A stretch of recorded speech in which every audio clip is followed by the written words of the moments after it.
Então, Salmo 127.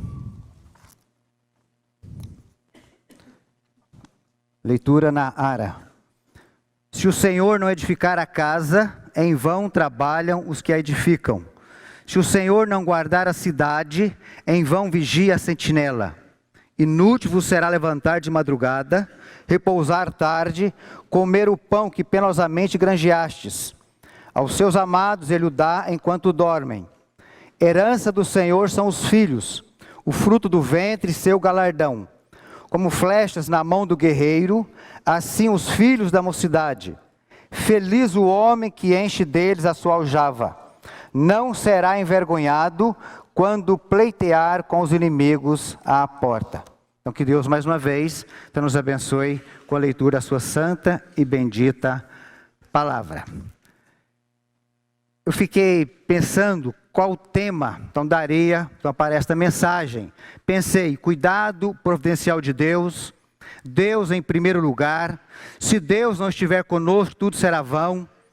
Sem Deus, tudo será vão. Mas demos o seguinte tema: soberania e providência de Deus. Então, em tudo, em todas estas coisas. Então, este Salmo 127, fiz anotações na pregação do reverendo Augusto Nicodemos. Em junho de 2016, ele iniciou uma série de pregação dos Salmos de Romagem. E em julho, passei um final de semana na cidade de Goiânia, visitando os familiares. E no domingo de manhã, estivemos lá na igreja onde ele pastoreia, e ele falou de um dos salmos. Então, isso trouxe a mim muito conforto e encorajamento até hoje. De vez em quando, entro no YouTube para ouvir estas mensagens. Então, todos os créditos são dados ao pastor Augusto Nicodemos. Então, e aqui é uma sombra, mas entre no YouTube, veja as mensagens, se você ainda não ouviu, não assistiu. Então, dos Salmos de Romagem, que vai do Salmo 120 até o Salmo 133. Então, na verdade, são 15 salmos que nós conhecemos como Salmos de Romagem ou de peregrinação. 4 são de autoria de Davi, 1 de Salomão e 10 nós não sabemos quem então escreveu. Esses salmos, eles foram compostos quando o povo de Deus ia para Jerusalém. Os peregrinos, à medida que caminhavam, cantavam, louvavam a Deus. Nós sabemos, pela palavra do Senhor, que o povo de Israel foi instruído por Moisés a ir a Jerusalém, na ocasião de algumas festas.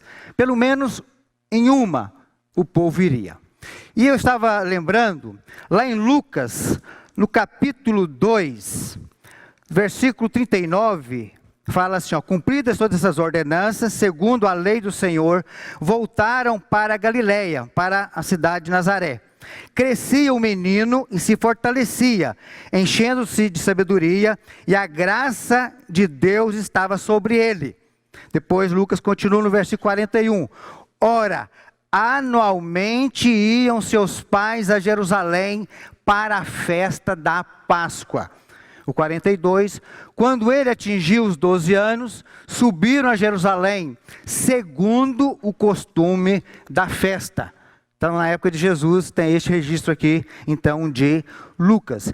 E esses peregrinos, quando subiam a Jerusalém, eles enfrentavam muitos e muitos perigos. Sol quente, levando os animais também para o sacrifício. Às vezes tinham que dormir em tendas. Então, muitos e muitos perigos. E esses salmos, os de Romagem, eles nos encorajam. Eles fortalecem o nosso coração. Porque nós também somos peregrinos. É o que a palavra de Deus nos ensina. Somos peregrinos. Por isso enfrentamos adversidades. Temos medo. As lutas que enfrentamos, provações e tantos desafios estão neste mundo. Então nós também sentimos tudo isso, como aqueles peregrinos sentiam. Então esses salmos demonstram as emoções, o sentimento daquele povo. e também os nossos sentimentos e as nossas emoções. Mas também nós sentimos, apesar de tantos perigos na nossa peregrinação neste mundo, nós sentimos também alegria, nós sentimos também gratidão a Deus. Essa semana, lendo uma meditação do pastor e médico Lloyd Jones, eu leio todos os dias de manhã uma meditação dele, mensagem para hoje, então de 1º de janeiro até 31 de dezembro. E nessa semana eu li uma pequena frase, mas como essa frase me encantou. Cada dia mais perto do lar.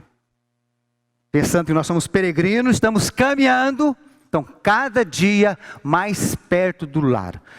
Isso renova as nossas forças para continuarmos a nossa caminhada aqui neste mundo. Então este salmo provavelmente foi escrito por Salomão. Então vamos pensar neste salmo no retorno do cativeiro, quando o povo de Israel retornou do cativeiro. Então o povo de Deus estava cercados por muitos povos que eram hostis a eles. Aqueles povos não queriam que o povo de Israel reedificasse o templo e nem os muros. Se Deus não estiver conosco, não adianta o nosso esforço. Então, se Deus não estiver conosco, não adianta o nosso esforço. Esta verdade está muito clara aqui no Salmo 127. Então, este Salmo nos ensina essa verdade em 4 situações. A primeira situação, a edificação de uma casa, o versículo 1. Se o Senhor não edificar a casa, em vão trabalham os que a edificam. Essa parte inicial do versículo 1. Então parece aqui que seja a casa do Senhor, o templo. Nós sabemos que Davi, ele deixou muito material preparado para que o seu filho Salomão edificasse o templo. E na época de Salomão, as nações eram favoráveis. Aliás, até ajudaram na edificação do templo. Mas Salomão sabia que se Deus não edificasse, tudo seria em vão. Então, este princípio se aplica à construção de uma casa, de qualquer projeto, de qualquer empreendimento. Então, Deus tem que estar ali. Só Deus dá sentido às coisas que fazemos aqui. Sem Ele, nada satisfaz. E hoje, na meditação que li hoje, Lloyd Jones afirmou: nenhuma pessoa no mundo é inteiramente satisfeita. Porque só Deus satisfaz. Então Deus precisa estar com os nossos planos, com os projetos de cada um de nós nesta vida. Então esta é a primeira situação, a edificação de uma casa. E a segunda situação, a proteção de uma cidade. No final do versículo 1. Se o Senhor não guardar a cidade, em vão vigia a sentinela. Quando o povo retornou do cativeiro, o povo estava imbuído da reconstrução dos muros. Mas os inimigos não queriam. Tentavam impedir de todas as maneiras. Então o livro de Neemias mostra o pano de fundo, então, dessa situação.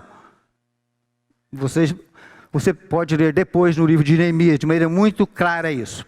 Deus é a nossa proteção, mas nós precisamos tomar certas providências, sem dúvida nenhuma. Não é errado você ter um seguro, não é errado você colocar alarme, não é errado você arrumar uns cães ferozes, não é errado. Mas se Deus não estiver presente, nada disso adianta. Então Deus precisa estar presente. Isso aqui se aplica também à nossa vida pessoal. Como precisamos da proteção de Deus. Quantos livramentos Deus tem nos dado e nós nem temos conhecimento, como nós ouvimos na oração. E é verdade. Alguns são bem claros, mas outros nós nem percebemos, mas Deus esteve ali. A nossa família precisa da proteção de Deus. A nossa igreja precisa da proteção de Deus. Então precisamos da sua proteção, não esquecendo de fazer a nossa parte. Lá em Neemias 4:10, quando os inimigos tentaram de todas as maneiras impedir que o povo reconstruísse o muro, Neemias disse assim, oramos ao nosso Deus e colocamos guardas de dia e de noite para proteger-nos. Oração e ação. Eu sempre gostei na igreja, na reunião de oração, vários anos no ministério. Então, normalmente, da abertura assim, no templo, e dá oportunidade para alguns pedidos. Depois, divide em grupos. Cada grupo também ore. E estava lembrando, desde lá de Goiânia, aqui em Limeira, Minas. Então, as crianças, adolescentes, jovens. Pastor, eu quero oração. Vou fazer prova tal dia. Aquilo me trazia uma alegria muito grande. Mas ao mesmo tempo, eu falei, muito bem. Você está pedindo oração para a prova do tal dia. Agora, estude bastante. Estude bastante. Deus vai atender a sua oração, com o seu esforço, com a sua dedicação. Então, estude. É assim. Nós precisamos da proteção de Deus. Podemos fazer a nossa parte, mas se Ele não estiver do nosso lado, não adianta. Então, esse texto aqui de Neemias é muito claro. Neemias orou a Deus, mas colocou guardas dia e noite para protegê-los. E a terceira situação é no ganho do sustento. Lá no versículo 2. Inútil vos será levantar de madrugada, repousar tarde, comer o pão que penosamente granjeastes. Aos seus amados ele o dá enquanto dorme. Então aqui é o ganha-pão. É bom lembrar que Israel naquela época era uma comunidade agrária. Então dependia do campo, dependia da pecuária. O sustento vinha do campo. Então, eles trabalhavam bastante, mas precisava da ajuda de Deus. O pastor Nicodemos, ele disse assim, ninguém que gosta de dormir cedo, gosta de acordar tarde. Ninguém que gosta de dormir tarde, gosta de acordar cedo. O contraste está entre trabalhar longas horas e dormir pouco por um lado, e trabalhar horas normais e ter uma noite inteira de sono por outro lado. Então a pessoa trabalha e dorme pouco. Agora, se a pessoa trabalha no tempo normal, e tem um repouso, um descanso, então Deus está cuidando, Deus está cuidando. Deus trabalha em favor do seu povo. Temos que lembrar dessa verdade constantemente. E Deus haverá de abençoar um trabalho honesto e diligente, sem dúvida nenhuma. Nós temos que crer e confiar nessa verdade. Então, se eu sou um servo de Deus, procuro trabalhar de maneira honesta e diligente, eu posso esperar a bênção de Deus.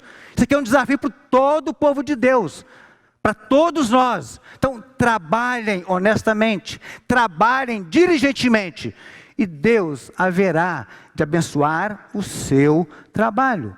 Porque sem Deus, o nosso trabalho é inútil. É o que nós aprendemos aqui neste versículo.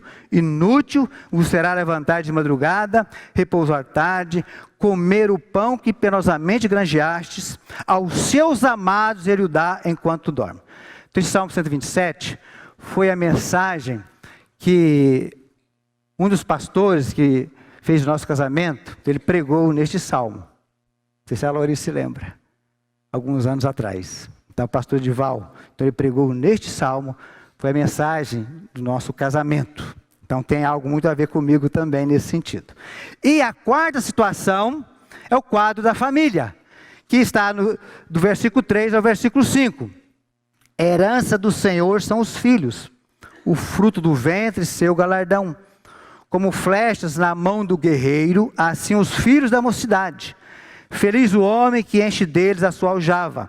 Não será envergonhado quando pleitear com os inimigos à porta. Filhos eram muito desejados em Israel naquela época. Em todo o Oriente, essa é a verdade. Os filhos eram muito desejados. Naquele tempo, não havia plano de saúde, não havia aposentadoria, não havia abrigos para os idosos. Então, os pais, quando ficavam velhos, dependiam dos filhos. Mas até hoje, tendo aposentadoria, tendo abrigo, os pais independem. Se você ficar no abrigo, quem vai te visitar, não é verdade? Então, os filhos são uma bênção, então, do nosso Deus. Ter muitos filhos naquela época era algo desejado, para a proteção também da cidade, principalmente pensando no contexto do retorno do povo do cativeiro. Então precisava proteger bem a cidade. E quando o povo retornou, as famílias eram bem menores, então precisava aumentar. Então este salmo, ele foi adaptado para narrar esta história. E quando um homem era chamado à porta da cidade, o texto aqui fala sobre isso, para resolver um problema, um tipo de tribunal. Então, quando ele tinha vários filhos ali, e esses filhos o acompanhavam, sem dúvida nenhuma ele sentia mais segurança. Se tinha um inimigo ali que estava confrontando, para resolver alguma questão, aí o inimigo iria pensar duas vezes. Se o pai estava ali, protegido os seus filhos. Sabe que isso é até meio psicológico? Do meu lado, mas é homem, sempre. O meu avô e a minha avó, do lado do meu pai, só tiveram uma filha, a caçula, e vários homens. E os filhos também. Então, eu tenho muitos primos. Então, do lado do meu pai tem mais primo do que prima. Eu, moço, em um casamento de alguém, aí foi aquela primaiada. Tudo adolescente, moços ali, né, no casamento. E eu olhei e pensei, nossa, hoje, ó, se alguém vier invocar comigo aqui, eu tenho meus primos para me ajudar. Então, a própria criança tem esse pensamento, né? Então, os filhos ajudam sem dúvida nenhuma. E nessa época, então ajudavam o pai para resolver alguma questão nesse tribunal, à porta então da cidade. O guerreiro vai para a luta. Mas se não tem arco, não adianta nada.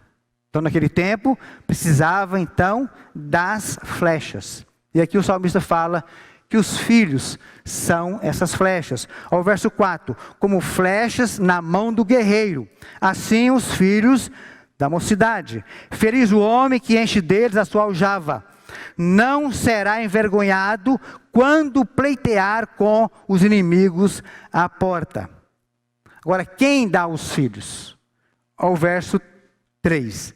Herança do Senhor são os filhos, o fruto do ventre, seu galardão. Então, é Deus quem dá os filhos. Então, os filhos vêm de Deus. Está muito claro aqui neste versículo. É Deus quem edifica a casa, é Deus quem protege a cidade, é Deus quem dá o sustento, e é Deus quem dá os filhos. O que este salmo então nos ensina? Como cristão, o que posso aprender deste salmo? Então, algumas lições aqui. Primeira lição: soberania e providência de Deus em todas as coisas. Olha, irmãos, uma das doutrinas que eu mais admiro é essa aqui. Essa doutrina nos dá segurança. Essa doutrina nos ajuda a enfrentar as crises. O mundo está em crise. O nosso país está em crise. E por vezes nós ficamos com medo. Esta é a verdade. Ontem mesmo, vou fazer uma visita aqui, família que está assistida pelo núcleo, aqui no Nossa Senhora das Dores. Aí vim de bicicleta, deixei ali na portaria e falei, eu vou andar um pouco. Quando a gente anda, a gente vai meditando, pensando. E comecei a pensar no que está acontecendo no nosso país. Ao mesmo tempo, mas o Senhor é soberano. Eu não nego que eu fico com um certo receio, que eu fico com um certo medo. Mas quando eu lembro, não, Deus é soberano. Ele está no controle de todas as coisas. Então isso traz força para a gente. Traz descanso para a gente. Então temos que confiar nisso. Da soberania de Deus em todas as coisas. O Senhor reina. O Senhor está no controle de todas as coisas. Este Deus é quem edifica a casa. Quem protege a cidade, quem dá o pão que nós precisamos, quem dá os filhos. Então, Ele é soberano. Uma outra lição, a inutilidade do nosso esforço, do nosso trabalho, sem a bênção de Deus. É outra lição que está clara aqui. Uma terceira lição, é Deus quem preserva e sustenta o seu povo. Outra lição, esse salmo nos ensina nossa total dependência de Deus. E Deus, na sua sabedoria, Ele permite muitas coisas para dependermos dEle. Porque quando tudo vai bem, a nossa tendência é... Agora, quando enfrentamos uma luta, aí recorremos a Ele. Então, Ele tem que fazer isso por vez na nossa vida. E Ele conhece cada um, e Ele manda para cada um aquilo que cada um está precisando, para dependermos dEle. Domingo na classe, lá de Catecum, domingo passado, eu disse para a classe, olha, eu tenho uma convicção, a coisa minha, que Deus não quer que eu seja rico. Isso eu tenho essa convicção. Porque se eu fosse rico, eu iria depender do meu dinheiro, daquilo que eu tenho, daquilo que eu posso fazer. Não é verdade? Então, eu não estou preparado para ser rico. Então Deus me dando o suficiente para viver na dependência dEle é o bastante. Como falei lá, não é errado ser rico de maneira nenhuma.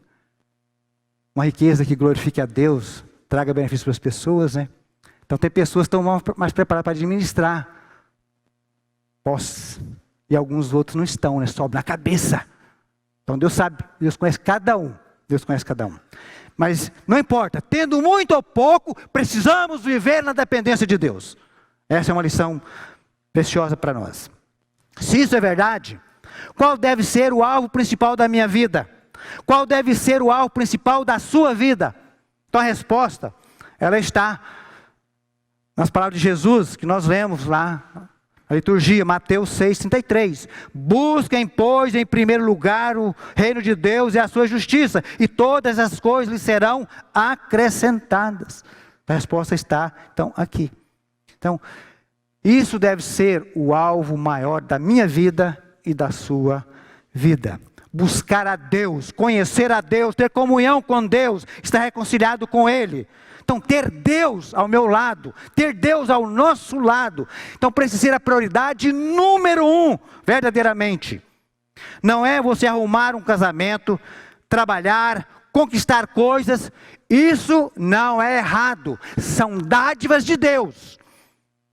Mas, acima de tudo isso, está Deus.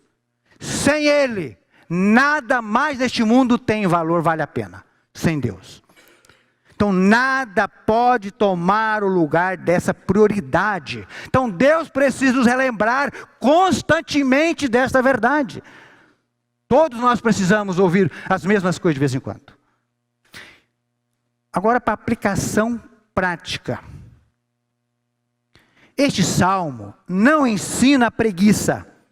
Pelo contrário, fala de edificar uma casa, vigiar uma cidade, granjear o pão e criar filhos. Então este salmo fala de responsabilidade. A Bíblia é contra a ociosidade. Este salmo nos ensina a trabalhar muito, mas confiando em Deus. Me lembrei essa semana, meu filho caçula, na sua adolescência, então ele fez amizade com um médico aqui em Limeira, como ele fazia informática no Cotil, então de vez em quando ele ajudava a consertar o computador daquele médico e fazer assim, e fez muita amizade com o médico. E ele, às vezes, fica preocupado, uma dorzinha, ele já pensa que, pai, será que eu vou morrer? E aí, um dia, ele não estava muito bem, segundo ele e tal. E aí, a igreja paga uma consulta para ele. Então, nós já ligamos lá no consultório do médico, já marcamos e fomos para lá. E quando foi preencher a ficha, então a secretária já falou o valor da consulta, então nós demos, foi a igreja que deu, pagamos ali e ficamos aguardando. Aí passa um pouquinho, o médico o chama. Fala, é você e tal, aí. Aí, quando nós saímos, a secretária nos chamou. O doutor mandou devolver esse dinheiro. É cortesia para ele, para o Lucas. Aí agradecemos, devolvemos dinheiro para a igreja. E aí o médico disse para ele, olha Lucas, qualquer coisa, pode me passar um e-mail. Ainda não tinha WhatsApp, né? Me passa um e-mail que eu te oriento, alguma coisa, você volte ao consultório. E de vez em quando ele ia. Aí um dia ele foi, chegou em casa, falou assim, papai, sabe o que o doutor falou para mim? Lucas, acredita nos médicos, mas confia em Deus. Então aquilo foi uma palavra muito especial para ele, na sua adolescência. Acredita nos médicos, mas confia em Deus. Então é isso que nós precisamos. Fazer a nossa parte e confiar em Deus. O resultado do nosso trabalho é para a glória de Deus. Deus sendo orientador de tudo que faço. Essa é uma outra verdade. Para aqueles que vivem só para o trabalho, ganhar dinheiro, só Deus pode dar sentido a tudo o que fazemos. Não sei quantos aqui assistiram o Globo Repórter na sexta-feira, eu me interessei, era lá de Tóquio, Japão, e eu não peguei direito a primeira frase, foi rapidinho assim no começo, mas ele falou que eles trabalham muito, mas depois o repórter disse assim, mas muitas vezes o trabalho se torna angustiante, uma coisa assim. E foi falado que os jovens japoneses, o índice de suicídio entre eles é muito alto, porque é exigido deles perfeição e muito trabalho, trabalham. Então, é o outro lado da questão, né? Então, não é um exagero muito grande. Aprendamos a descansar nas promessas de Deus. Agora eu quero ter uma palavrinha aqui para as crianças. Crianças, acorde, pré-adolescentes, adolescentes e jovem. Comece a pensar nisso. Aprenda a dar a Deus o primeiro lugar. Quando a criança aprende é mais fácil. Depois de adulto, alguns hábitos são difíceis de ser deixados, não é verdade? Então, aprenda. Por onde nós passamos nosso ministério, como pastor da igreja, hoje eu estou em outra condição de missionário urbano, né? Tem sido uma posição muito privilegiada para mim. Eu sempre fiz questão de instruir os pais a pegar um envelope de dízimo para os filhos, desde pequenos. Reparte o dízimo com cada um e dê um envelope para que o seu filho e sua filha aprenda a adorar a Deus através disso. Me veio à mente ontem à noite uma figura de criança de colo. Então a igreja tinha um momento de ir lá levar o dízimo, a oferta, e ver aquelas crianças de colo da mãe e do pai, indo assim, e pegar o envelope e colocar lá no gasofilácio. E outras crianças já iam assim, colocavam lá, saía toda contente, o olho brilhando. Olha que lição tão especial, aprendendo desde o começo. Então, essa geração precisa aprender isso. Precisa aprender a depender de Deus, a colocar Deus em primeiro lugar, porque nós estamos vivendo uma geração que recebe tudo. Aperta o botão aqui, aparece alguma coisa. Vai lá no caixa eletrônico, clica lá e sai dinheiro. Então toda tecnologia é útil. Mas nós não podemos permitir que as nossas crianças aprendam, temos que ensiná-las a depender de Deus, a colocar Deus em primeiro lugar, a começar cedo. Há creio que uns 20 anos, eu soube de uma mocidade de uma igreja, interessante, aqueles jovens, eles decidiram que iriam ajudar na obra missionária. E o que eles trataram? Então, sábado é coisa de jovem, vai tomar um lanche, às vezes domingo, depois do culto, que eu não recomendo muito, mas certos ambientes. Então, esses jovens decidiram o seguinte, a partir de agora, nós vamos tomar só metade do nosso lanche. A outra metade, nós vamos enviar para a obra missionária. Tem lanche hoje que é 10, 15, 20 reais, não é verdade? Então, vamos colocar um lanche de 10 reais. Não, então nós vamos gastar só 5. Os outros 5 mandar para missões. Que aprendizado, né? Aprende a desprender das coisas materiais e ser generoso com as coisas de Deus. Então, ensina a generosidade. Agora, a aplicação mais importante que eu quero deixar aqui tem a ver com a salvação de nossa alma. Em vão trabalhamos para ser salvos. É Cristo que nos dá a salvação. Se a Bíblia me ensina a depender de Deus para o pão de cada dia, muito mais para a redenção de minha alma. O Evangelho ensina que é Deus que providencia a redenção de meus pecados, o perdão das minhas iniquidades. É Ele que me salva da condenação eterna, mediante Jesus Cristo, que Ele mandou este mundo para ser o Redentor. Então, uma aplicação muito especial. Então, até a nossa salvação, é Deus quem trabalhou em prol da nossa salvação. A nossa salvação vem dEle, na pessoa bendita de Jesus Cristo. Qual é o seu relacionamento com Deus? Ele tem o primeiro lugar na sua vida? Ele é a razão de ser da sua existência? Você segue a sua orientação? Que Deus nos fortaleça. E que Deus coloque no nosso coração uma convicção muito grande de que Ele é soberano. E é Ele quem providencia todas as coisas que nós precisamos. Descansemos nesta verdade. Enquanto aqui, continuamos na nossa peregrinação. Então, que Deus abençoe. Vamos orar. Senhor, nosso Deus, nosso Pai Celestial, como é bom lembrarmos que temos um Deus soberano, um Deus que cuida de nós, nas lutas, nas adversidades, um Deus que conhece os nossos medos, as nossas limitações. Ajuda-nos, ó Deus, a descansar em Ti. Ajuda-nos a confiar em Ti. Tire do nosso coração toda e qualquer ansiedade, ó Deus. O Senhor sabe que muitas vezes ficamos ansiosos, ó Pai. Mas queremos confiar no Senhor. Queremos entregar tudo nas Tuas mãos. E pela fé, continuar rumo a Canaã celestial. Receba a nossa oração. Cuide o Teu povo aqui neste lugar. Cuide o Teu povo, todo mundo, no nosso país. E tenha misericórdia do nosso país, ó Deus. Dê as soluções que o Senhor mesmo tem preparado.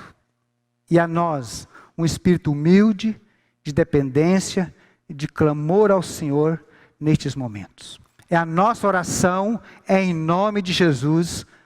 Amém.